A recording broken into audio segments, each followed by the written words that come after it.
say the hip hop, a hip the hip a hop, but don't stop the rock, da. I have glasses on again.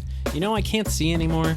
I know I mentioned this in the last podcast, but I can't see the back of my LCD screen. How are your eyes? Oh, you have the progressive lenses. Progressive, son. It changed my life. So you can drive. Because think about this. Like, I couldn't see the back. I couldn't see the back of the LCD. I couldn't. I had to do this thing. And it still was bad because obviously my vision is bad because I wear glasses for a reason. Yeah. And then you're doing this. Oh, my. You're in the mic. You're doing this. Oh, yeah. And then it's not helping you. So can you see, when you take your glasses off, can you see close okay? Like very close? No, you can't like take a splinter out? No. My vision is as good as my hairline. You know, it's just gone, bro. So in the last 2 years, I've gotten really bad at seeing the back of my LCD. At first, it was fine. You just hold the LCD a little bit further back. But I had a doctor make me, not a doctor, an eyeglass guy, make me special glasses that were only reading but invisible at the bottom.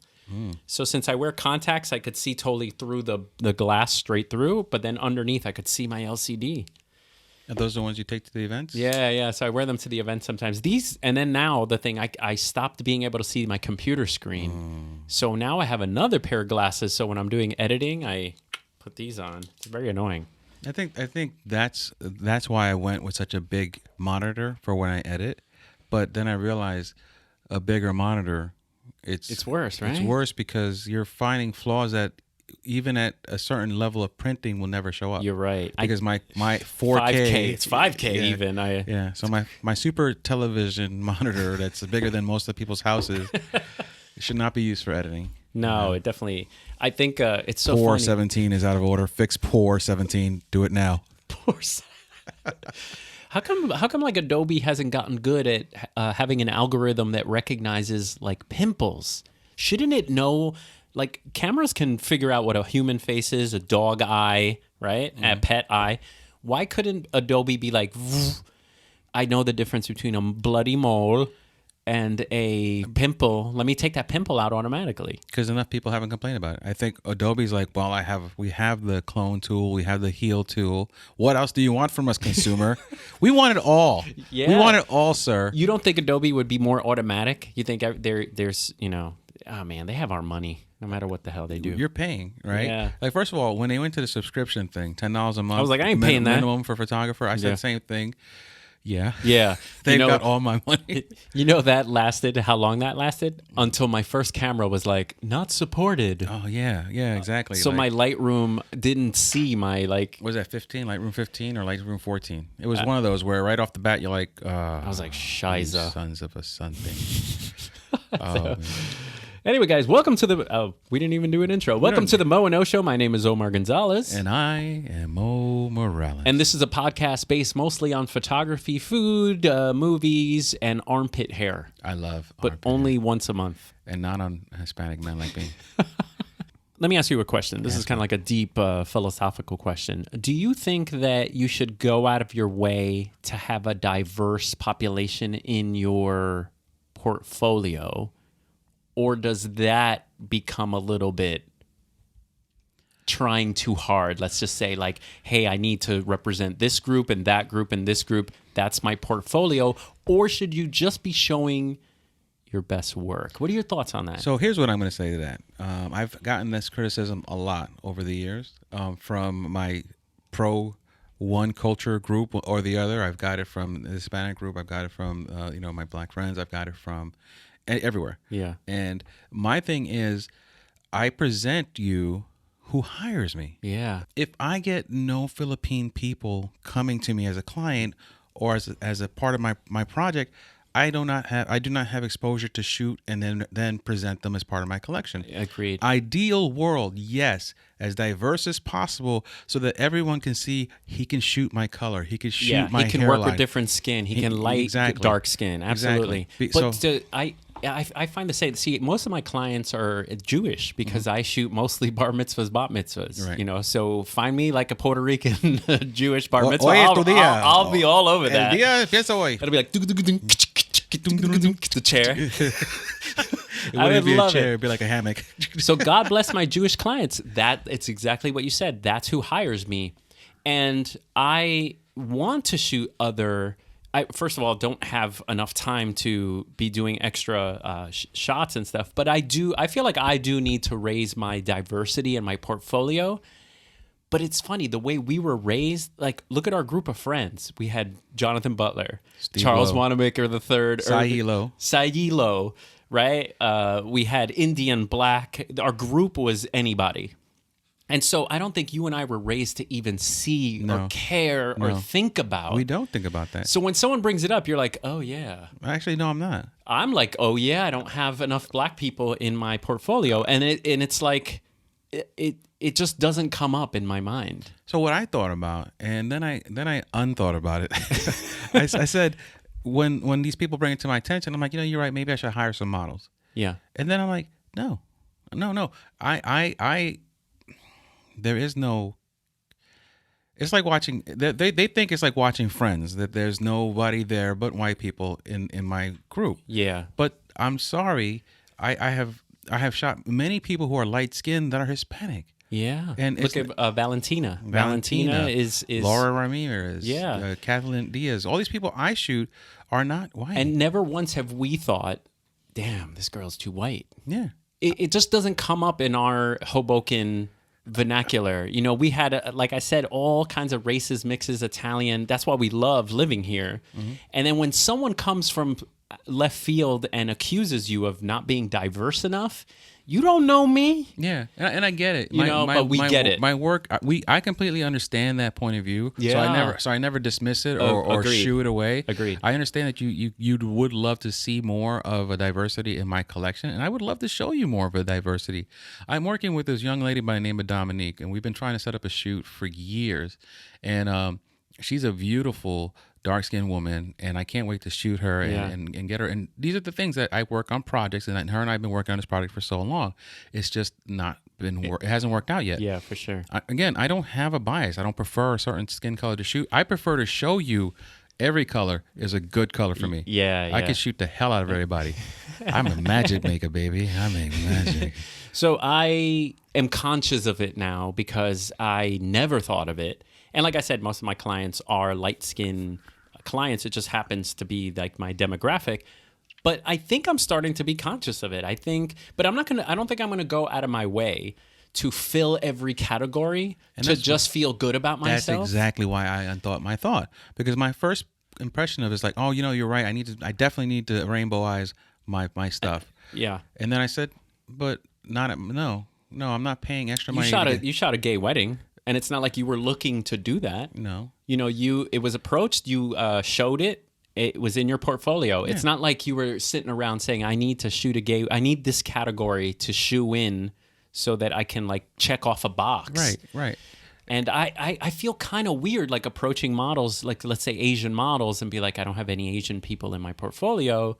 Let me do a shoot with an Asian person. Like, I feel that's more racist. It is like you're being selective. Like, hey, not you, Jeff or Josh. You, Susie We Q. need the Mongolian? No, the blonde Mongolian. Check that box. It's a little strange. It is. But you know what? It's These are touchy things, man. It's very touchy. And I always say to the people like this, if you can't look at my work and think it'll work for you, I understand. Totally. And you probably need to go with a different photographer. I mean...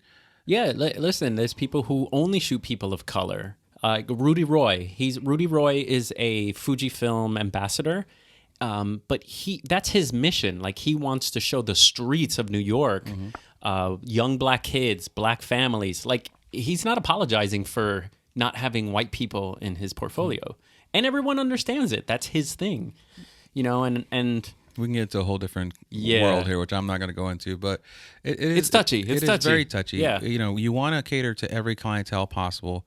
But to be honest, my clientele is the ones that pay, cash, son. The green clients. I mean, that's all that matters. As crass as that sounds. Listen, yeah, it's true. It's about who hires me. And to be honest, people who come to hire me just happen to be just stop there. Just happen to be. Right. And it doesn't matter what it is. Just pay me. Yeah. And so that's a great thing to pose to you guys. What it is a touchy. Number one, no, it's a touchy subject. Number two, you never know where the person is coming from that is presenting this. Maybe they have their own biases, or maybe they're just so open to all other groups. They want to see all other groups represented everywhere. TV, other people's portfolios. So being respectful, leave a comment below on, do you think someone should go out of their way to fill check boxes, let's say, without being so completely insensitive? Or does it not matter? Does it matter? Does it matter? Anyway, it's an interesting conversation, and it's also touchy. Which is very touchy. Yeah. I mean, when you brought it up, I wanted to punch you. Like, oh, goodness gracious. You're always good, though, at towing the line between respect, your opinion, but definitely you're great at seeing the other side. So I love talking to you about that stuff. Hey, I wanted to talk to you about your thoughts on Godox's new flash. Have you seen it? Yes, the new round head that seems similar to something else we've seen. I can't put my finger on it. Profoto. You know what? Do you know they're mad, Profoto? Why would they be mad about the competition? All right, explain what we're talking about. Godox Flash first. Godox Flash came out with a brand new V1 round head flash capable of competing in the market with the Profotos. And Profoto's A1s, they're called. The A1s, according to Omar. He's starting rumors. Also a sauce, steak. I love steak sauce. Except on really good steak. But anyway, so yeah, now apparently Profoto is all verklupsted because they're actually reaching out to retailers, right? Yeah, so listen to this. This is pretty funny. So Godox's flash is so similar to now Profoto's flash. Hold on, let me find it here. That Profoto has sent out a memo, not even like, a lawsuit or anything, just a memo to all retailers to not carry the Godox roundhead flash. The balls. Did they give you a reason why? Besides the fact that it looks like their flash? Okay. They say they have a patent on it, but their patent is actually pending. But this is from Petapixel. The Godox V1 will cost $259. Do you know how much the Profoto one is? Wasn't it like $1,200? It's like $1,000. Yeah. So they $995 versus $259. Here's the reality of it all. Godox and Flashpoint are kicking butt, right? Their flashes, like Young Yo has to be sweating a little bit because Young Yo was about to get a grip over the whole world. Young Yo was the OnePlus of the flash world. They were giving you all this wonderfulness flagship killer of a very low price point. But now Godox, the father of Flashpoint, is saying, "I'm going to step into the game now," and they're doing just that. They're crushing the game. They give you these flashes. What's this? This was $160, right, for this flash, something like that. Yeah, it has TTL high speed sync. It has a lithium battery. Just have to clip that off. This battery is a game changer. Super game changer. I'm tired of the AAAs. First of all, A's. the AAAs and the fact that this lasts an event plus. Yeah. And if you forget to charge this, you don't have to worry as long as it's not your fourth event. Then you might oh goodness, I'm screwed. Yeah, and the recycle time on that lithium battery is great. That means you can shoot like full power every 2 seconds. So this guy here's Profoto accuses Godox of stealing its A1 design for the V1. First of all, Godox, don't call it the V1, man. That's like in your face. That's like in your face. Like call it the how about T8? This is the BiPhone 15, not the copy of the iPhone. It's the BiPhone. You buy my phone. Come on. All right, so they called it the V1 instead of A1. The V even looks like an A upside down. Mm-hmm. So Godox is ready to launch the V1. Its affordable rival to the $995 Profoto A1 roundhead flash, but it may soon hit a major roadblock. Profoto is accusing Godox of patent infringement, saying the Chinese lighting company copied its A1 design for the V1. And in further stories, they sent out a memo that basically warns camera stores and retailers that there may be a pending lawsuit. But here's the thing. Yeah. This is a flash, right? This is a flash. This that happens speed to be, light looks like a lot of them. Yeah. Does it? That's what I'm saying. Like if I tape the name cover and you couldn't tell what brand it was. Damn, it looks like all of them. They all look alike. So what kind of revolutionary design stealing is going on? And that's what Godox says. They said the round head has been around round head has been around for a long time. Magmod. I mean, they've been using Magmods is who do they put those on? Anything, right? Because Magmod, yeah, they're mostly for speed lights, but you get instant round head. Yeah. I mean, I don't know. I mean, granted, as a company, I would like to protect my product too. Yeah. But design, unless you're telling me that they stole the inner workings, like you have a patent pending inner working, you don't tell me because it looks like my camera, like my flash, it's stolen. I know. How many cameras have a look like this? I mean, yeah, they all look like cameras. I mean, that when you look at it, you go, that's a camera. That's a camera. So if I look at this, that's a speed light. That's a speed light. So shut up, Profoto. First of all, well, Profoto's mad. They're scared. They're scared, and they realize that maybe charging $1,000, and how expensive are their accessories? Everything Profoto is expensive. Everything. And we talked about this before, is perception. The pros, like remember the 85G Master?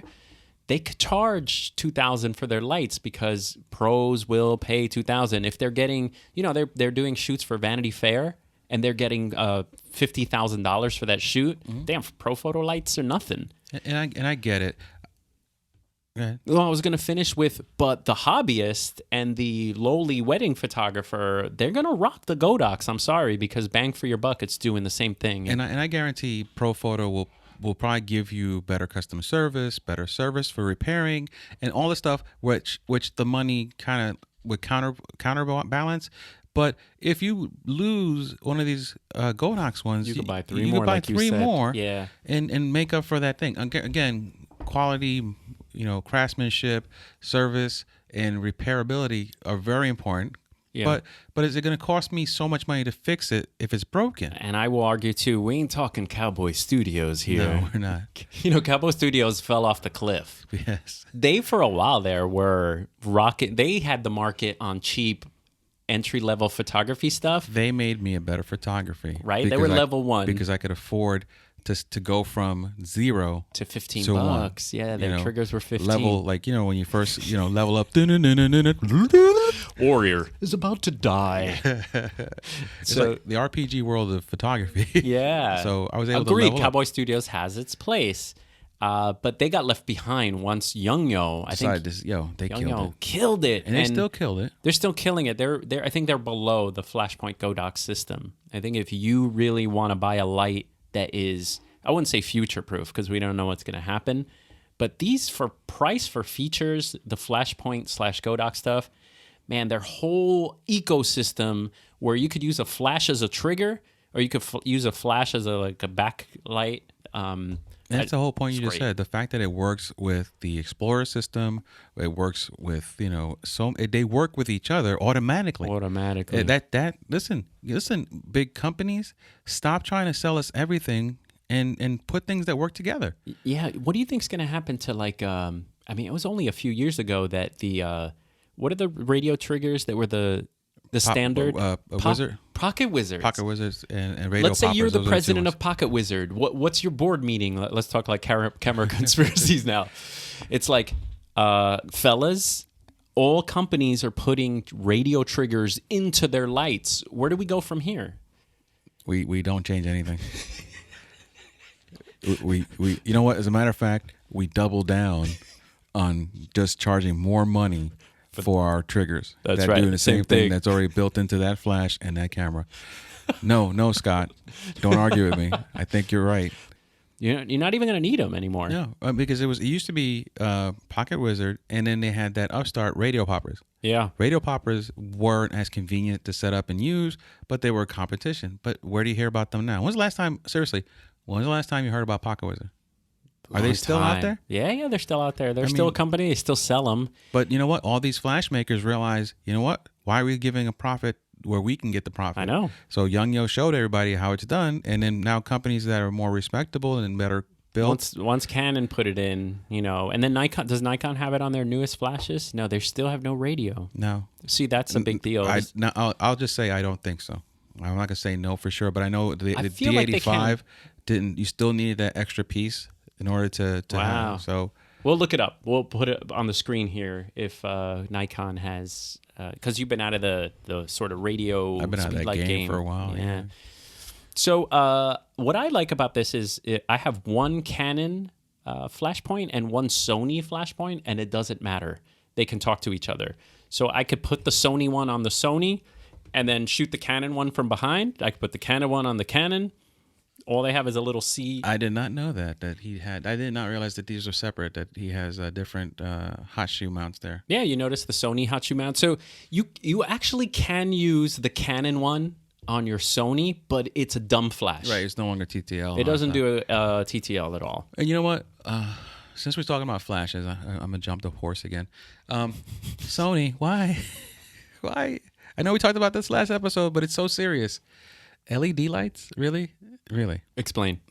So, if in order for you to use autofocus assistant lights with a flash, you have with a Sony body, you have to be using their flashes. Their flashes. Their flash, and it has to be what they provide you. It's not a soft orange light like the camera emits. Or a grid. Like it doesn't give you the infrared grid. Yeah. It gives you a blinding bright LED, 3 LEDs. It's distracting. It's very distracting. So I think all flashes should have infrared of some type, something that someone may see, but it won't distract the entire crowd. Like when Susie gets hit with the spotlight while she's picking her nose. So this Saturday will be the first time I am unhooking from Canon for most of the event. I'm a little nervous. I've prepared as much as I can. I've practiced. I've used it at like the beginning of an event. I'm loving what's coming from the camera. The only fear I have is for high stress events. So the ones that are my high stress events are entrances. So kids sometimes run in like, here's Moe, and they sprint in. Moe would never sprint in. He's rolling. He's rolling. Boom, boom, boom, boom. Just imagine. So my Canon, I have it set to AI servo, and it can hook on because the focus points I have like a center one, and I have like 4 helpers. And it grabs and it will track the kid running 3 pops of flashes. That's how fast the kid's running. It does a great job. But the Sony, as we know in low light, we still don't have enough experience where we know that it's between medium spot or zone. Right. Which do I go with for a running kid? And I don't know if the kid's going to run. Exactly. You know what I'm saying? Because he could be that, she could be that one kid that's just going to lollygag through it. Could be like, play my music, Sam. You know what I'm saying? Yeah. And so with my Canon, it's such an extension of my body. I have a button I push that goes from single to AI servo, you know? No, I think honestly, you're just going to screw yourself.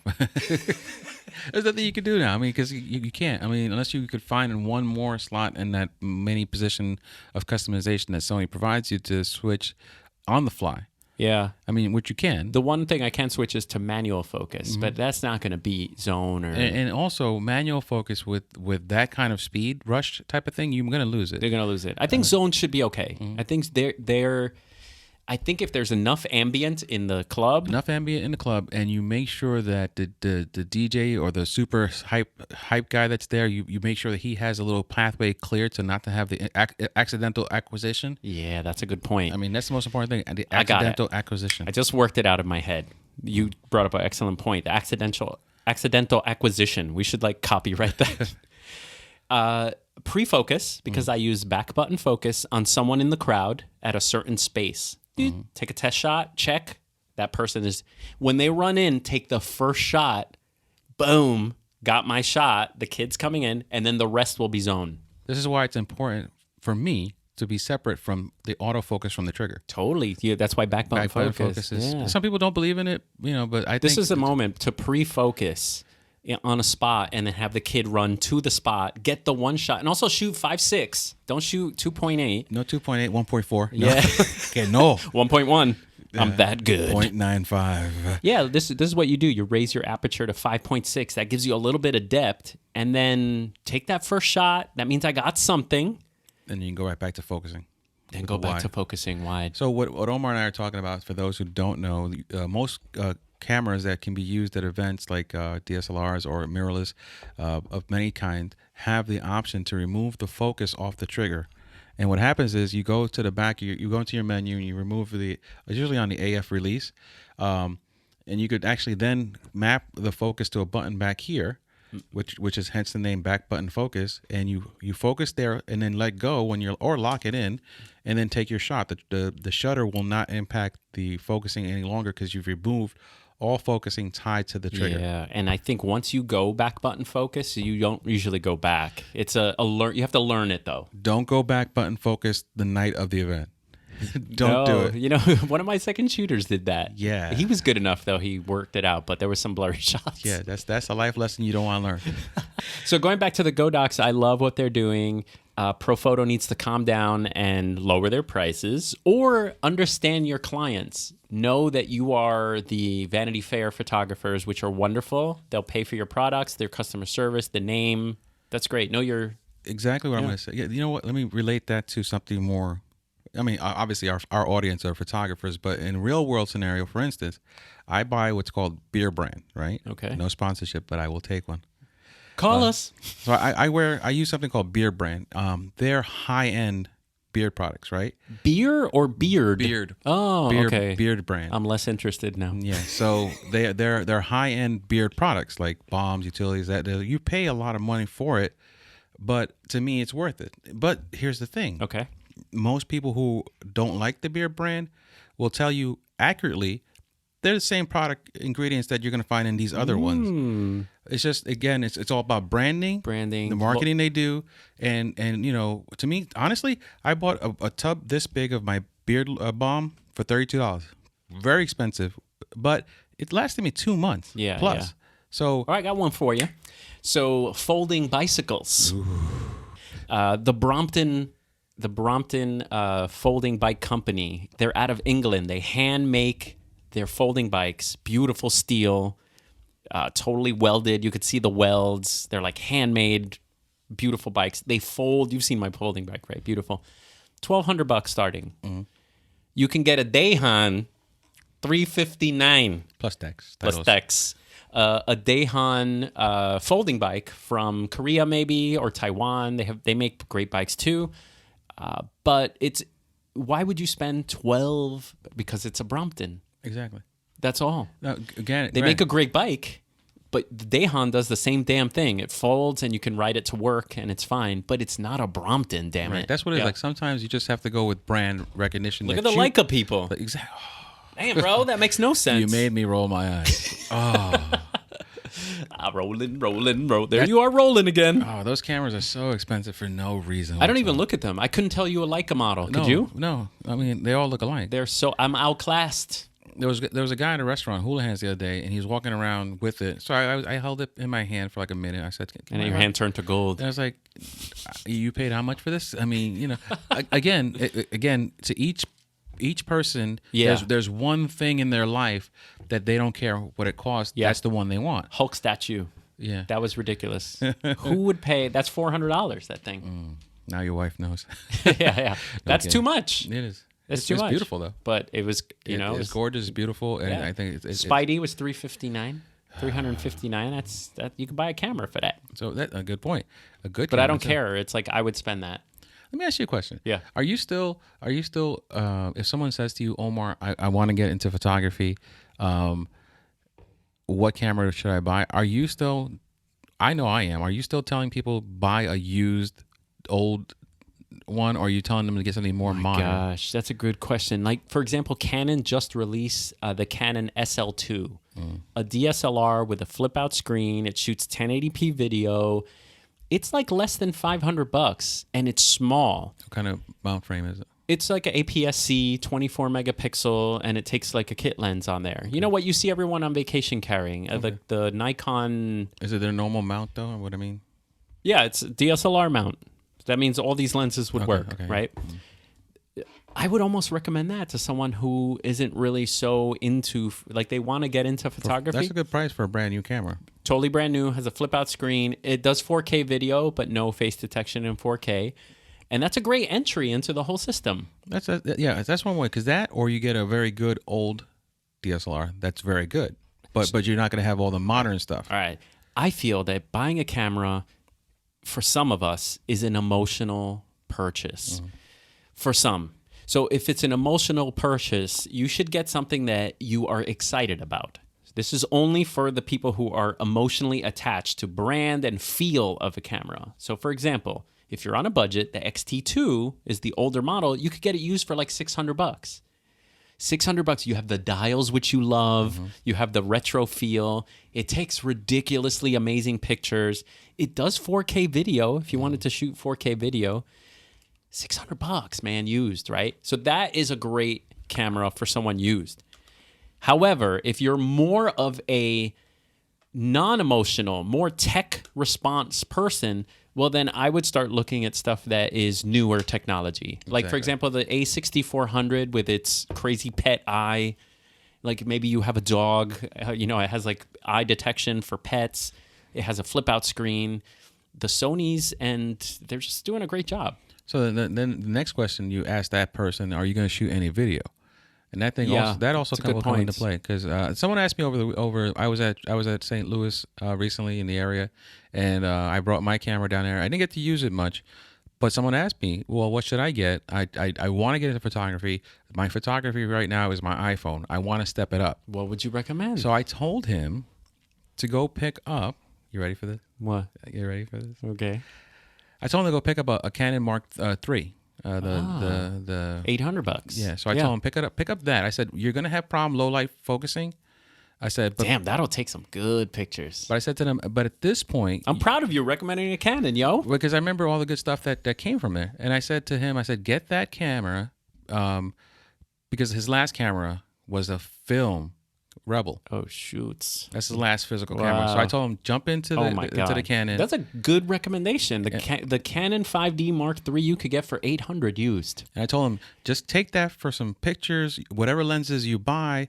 First of all, if it feels comfortable in your hands, you're set. That's the first thing. I always tell them. Good point. I always tell because everyone. Look, this is $899 new, and it's small for some people. Right. Yeah. So I told everybody. Oh, I'm sorry for those of you listening. I was grabbing on to the XT2. I feel that's small for certain people's hands. So I told them, grab it, get it in your hands if it feels good, because always the most important thing about anything is how it feels in your hand. Oh yeah. And then second, I said you're going to get amazing photos from that. I said, and I'm sure you're not going to be going out and taking nighttime or dark event photos just yet. I said, so, and they have flashes that compensate with good sensors. If he's coming from film, that's a big jump. It is. Yeah. Well, like I said, he filmed, and then he started with the iPhone 4, he said, and then from there, it's always been the next iPhone is his next camera. Wow. But he got to the point where he didn't see enough of a difference between the last iPhone and this one, he said. So he wanted a brand new experience. And you know what? He's experienced, so that exposure needle to him is going to be great. In my opinion, if someone's like fresh starting photography, mirrorless is great so they can understand the exposure triangle. So I would say a used XT20 or a 6000. A 6000, an A7 period, not A7 II, and A7. Yeah, an A7. That's a great recommendation. And then they can see the exposure change. So I think if you're a beginner and you don't feel like you're going to shoot flash too much, I would go mirrorless. And that's what it is. His photography involves his kids, his flowers. He loves birds and stuff like that. You made a great recommendation. So I told him, just jump out there and get the Canon 5D Mark III. Damn, that's hard to believe that a 5D Mark III is only $300 more than this camera that was just announced. You know, it doesn't do 4K, but for photos? Yeah, that's why he doesn't do video. He said he still uses the iPhone for video because he drops it into his Mac. All right, well, what are your thoughts on this? Like, what if someone were, say, what's Nikon's best APS line? Is it the 7100? Right. It would be a 7000 series. All right, so a 7000 series or a 5D Mark III full frame. If someone's asking for their first DSLR, are you hesitant of like recommending APS-C, explaining the whole crop factor BS? Exactly what you just said here. If I know someone is going to buy a camera, and I think, but ultimately, I always recommend to use full frame to avoid the whole crop mind blow. How do you tell me I have an 18 millimeter lens that's not 18 millimeters? I know. Wait, this is 35? No, it's a 50, man. Yeah. I mean, what? And then once you start learning, you realize that it is a 35. Like optically, whatever the lens does at 35, that's what it's doing on the crop as well. They're doing the same thing on full frame and crop. The crop is just cropped. Anyway, I think we're good here, brother. We're always good, bitch. I don't even know what we talked about. I said we're good, bitch. I'm not cutting that, man. Awesome. All right, guys. Well, hey, listen, it's always a pleasure. Again, make sure you share us to your friends, and we're going to be here next week. Ask us some questions. I mean, Mo will always, Mo is 24/7 on the comments, so that I don't have to be. Here's my question to everybody out there. I have a Zeiss Badass 25 millimeter. Oh, yeah. And the 85 1.8. I need to pick up a second lens to be able to walk around with. You need a workhorse zoom. So my question to you is, what do you guys recommend I pick up? Let me know. We're not giving you anything. We're just going to thank you politely. All right. We'll see you guys next time. Peace. Where am I focusing? What the hell? All your thumb.